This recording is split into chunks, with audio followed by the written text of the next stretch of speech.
Imagine passar a vida inteira como o espadachim mais honrado que já existiu. E então acordar no corpo do vilão mais odiado, mais depravado de todo o mundo marcial, com os pecados dele já grampeados ao seu nome.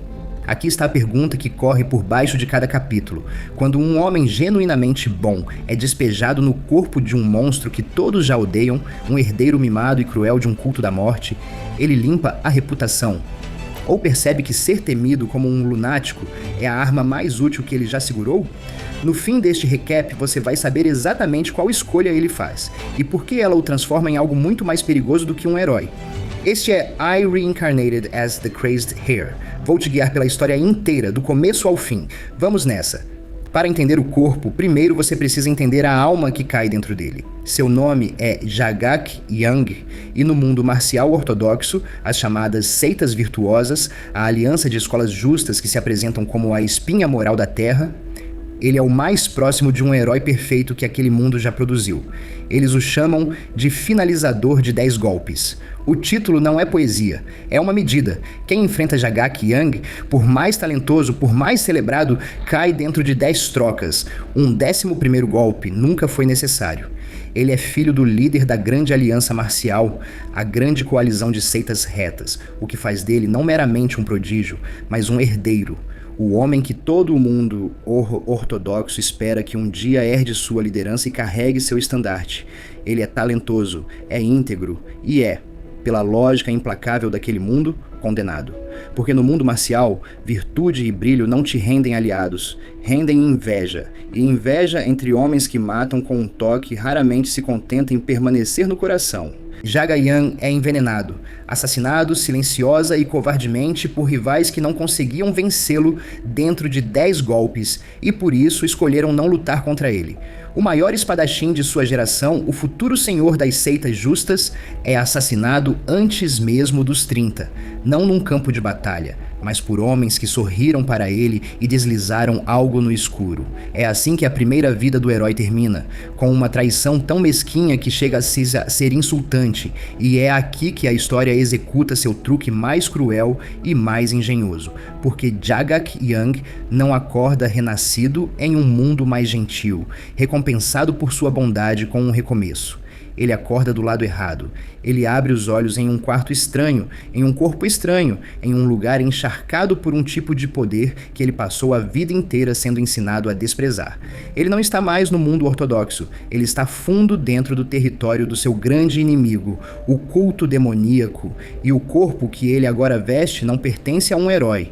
Pertence ao jovem mais detestado de toda aquela organização encharcada de sangue. Lembre-se do finalizador de 10 golpes. Segure-o firme, porque o homem que todos estão prestes a conhecer usa o rosto dele sobre uma reputação que não poderia ser mais oposta. Mas a tragédia não é o motivo pelo qual essa história funciona.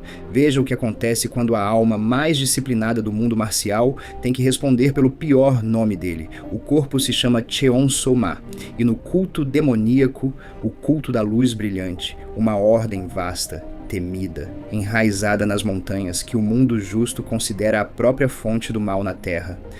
Cheon Soma não é um Zé Ninguém.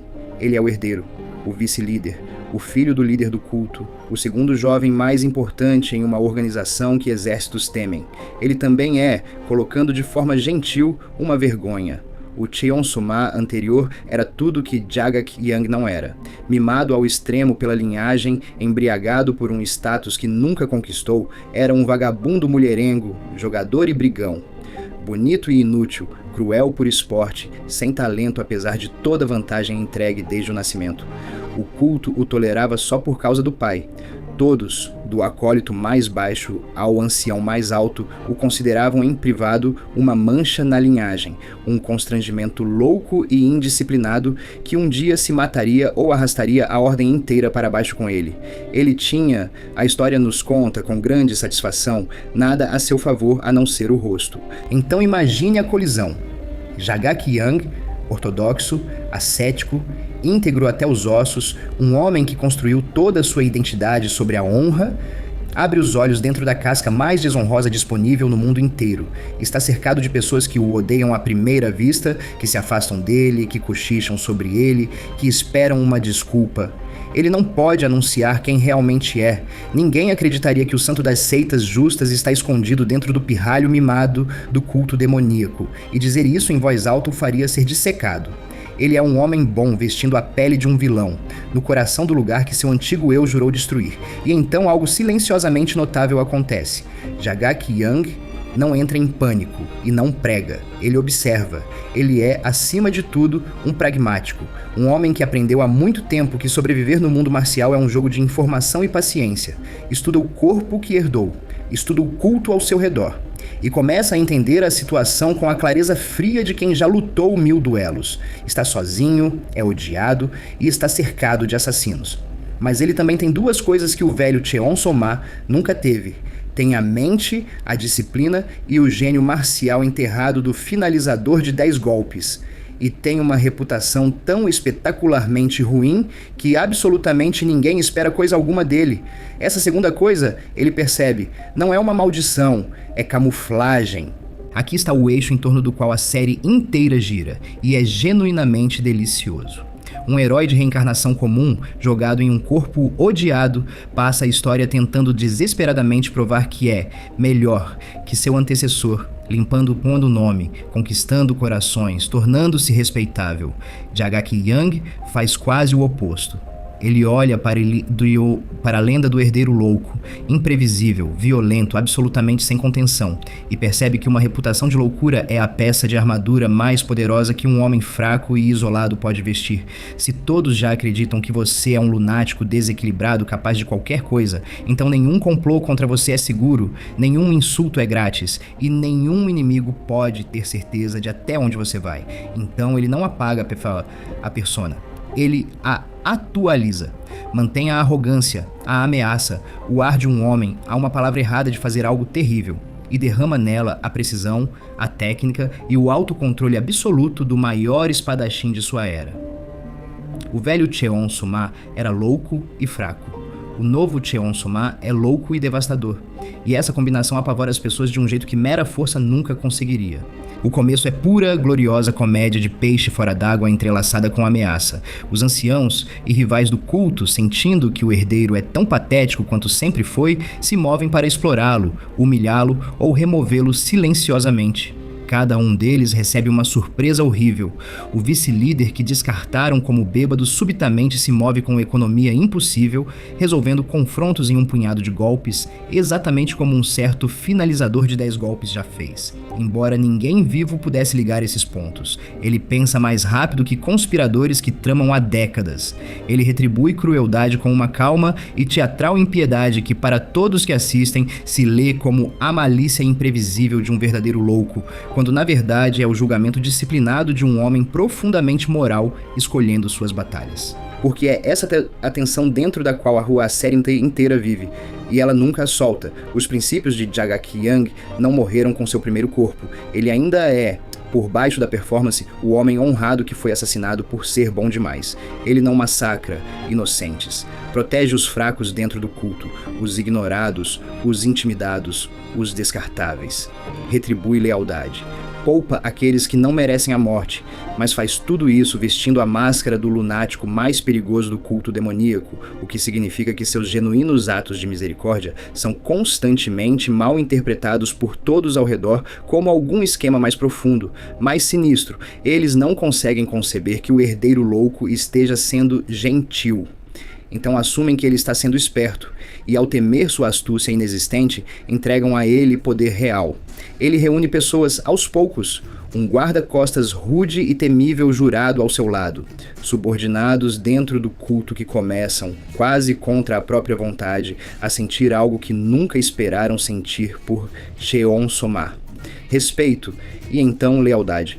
Membros da família Iá e outros na órbita do culto que se aproximam à medida que o herdeiro revela, gota a gota, que não é a piada que prometeram. Ele está construindo uma facção dentro de um ninho de víboras e está construindo-a sobre uma fundação de pura, deliberada dissimulação, deixando a lenda do louco fazer o trabalho que uma exibição aberta de virtude nunca conseguiria. Mas a intriga do culto não é a camada mais profunda também. Veja o que acontece quando o homem que já foi o herdeiro do mundo justo tem que ficar dentro do exército construído para destruí-lo. É aqui que I reincarnated as the crazed hare afia-se em algo mais do que uma comédia de ameaça mal interpretada, porque Jagat Young não é um desertor comum ou um simples traidor. Ele é, unicamente, um homem que viveu como o herdeiro de ambos os lados. Foi criado para herdar a grande aliança marcial, a coalizão de seitas virtuosas, e agora está prestes a herdar o culto da luz brilhante, a ordem demoníaca que essas seitas existem para opor.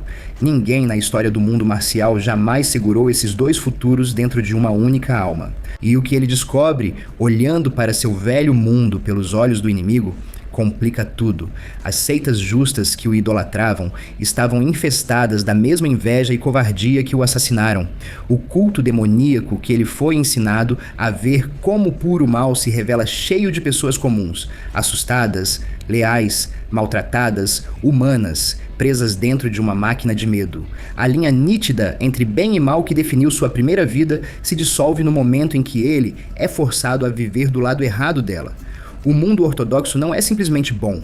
O culto não é simplesmente mau. Ambos estão cheios de monstros e ambos estão cheios de pessoas dignas de proteção.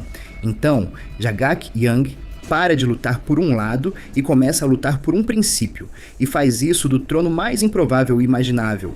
Começa a reformar o culto demoníaco por dentro, não amaciando-o, mas apontando-o, contendo sua crueldade desnecessária, expurgando os elementos genuinamente podres que se aproveitam dos indefesos e transformando um temido culto da morte em algo com, de todas as coisas, um código.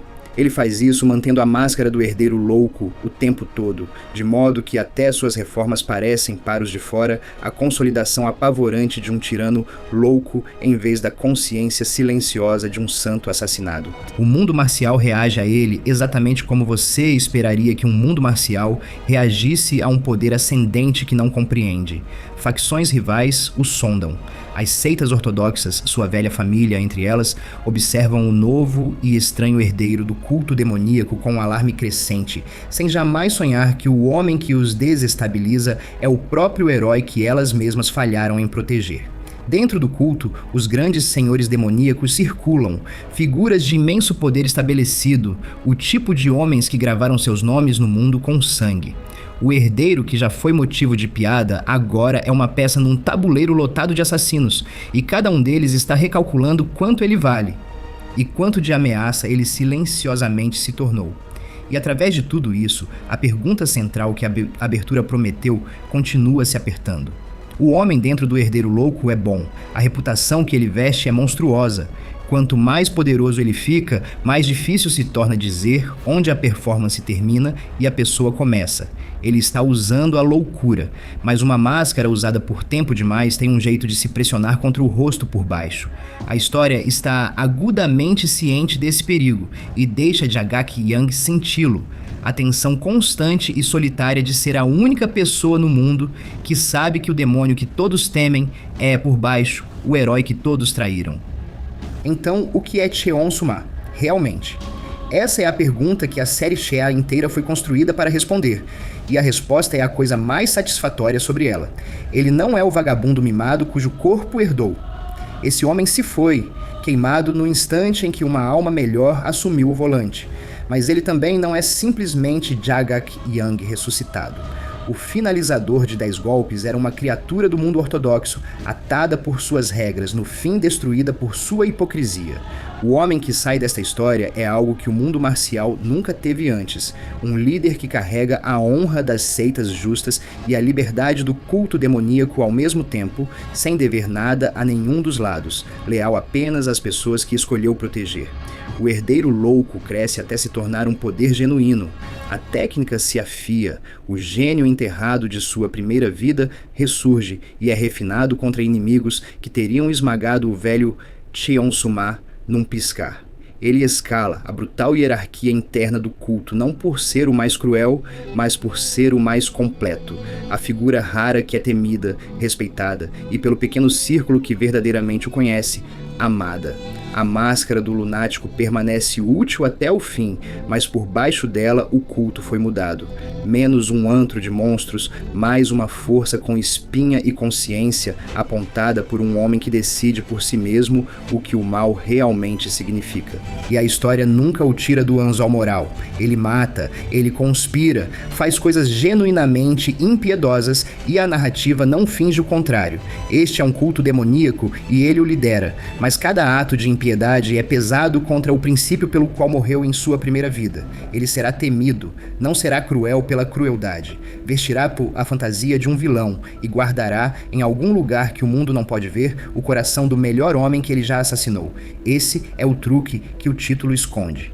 The Crazed Hair soa como uma história de origem de vilão. É o oposto. É a história de um herói bom demais para o mundo que o fez, recebendo uma segunda vida no único lugar onde sua bondade não podia ser envenenada para fora dele, porque todos ali já assumiam que ele não tinha nenhuma.